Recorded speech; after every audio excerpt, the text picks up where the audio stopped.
ഇടുക്കി പരുന്തുംപാറയിലെ കയ്യേറ്റം തടയാൻ പ്രത്യേക സ്ക്വാഡിനെ രൂപീകരിച്ചു. കയ്യേറ്റത്തിന് അവസരമൊരുക്കിയ ഉദ്യോഗസ്ഥർക്കെതിരെ നടപടി ഉണ്ടാകുമെന്ന് ജില്ലാ കളക്ടർ വി വിഘ്നേശ്വരി അറിയിച്ചു.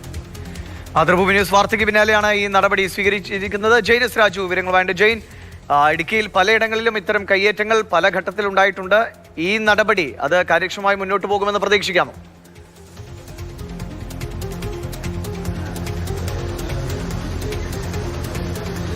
ദിവിഷ, തീർച്ചയായിട്ടും മാതൃഭൂമി ന്യൂസ് വാർത്തയിൽ ഇപ്പോൾ നടപടി സ്വീകരിച്ചിരിക്കുകയാണ്. ഇതിൽ ഏറ്റവും പ്രധാനപ്പെട്ടത് അവിടെയുള്ള കയ്യേറ്റങ്ങൾ തടയുന്നതിനായി ഒരു പ്രത്യേക സ്ക്വാഡിനെ രൂപീകരിച്ചിട്ടുണ്ട് എന്നുള്ളതാണ്. ഇടുക്കി സബ് കളക്ടറുടെ നേതൃത്വത്തിലായിരിക്കും കീഴിലായിരിക്കും ഈ സ്ക്വാഡ് പ്രവർത്തിക്കുക. അവിടെ വ്യാപകമായി കയ്യേറ്റം നടന്നിട്ടുണ്ട് എന്ന മാതൃഭൂമി ന്യൂസ് വാർത്ത ഏതായാലും സ്ഥിരീകരിച്ചിട്ടുണ്ട്. പ്രധാനമായിട്ടുള്ള ഒരു കണ്ടെത്തൽ എന്ന് പറയുന്നത് 20 പേരുടെ കൈവശം ഇരിക്കുന്ന ഭൂമി അത് വില്ലേജുകൾ മാറിയാണ് കൈവശം വെച്ചിരിക്കുന്നത് എന്നുള്ളതാണ്. അതിൽ ഏറ്റവും ഉദാഹരണത്തിന് മഞ്ചുമല വില്ലേജിലാണ് ഭൂമിയുടെ രേഖകൾ പട്ടയമടക്കം ഉള്ളതെങ്കിൽ ആ ഭൂമി കൈവശം വെച്ചിരിക്കുന്നത് പീരുമേട് വില്ലേജിലാണ്. ഇങ്ങനെ വ്യാപകമായിട്ടുള്ള ക്രമക്കേട് നടന്നു എന്നുള്ള കണ്ടെത്തലാണ് ഇപ്പോൾ ജില്ലാ കളക്ടർ സ്ഥിരീകരിക്കുന്നത്. അതോടൊപ്പം തന്നെ ഈ മേഖലയിൽ ഡിജിറ്റൽ സർവേ നടത്താനുള്ള നടപടികൾ ആരംഭിച്ചിട്ടുണ്ട്.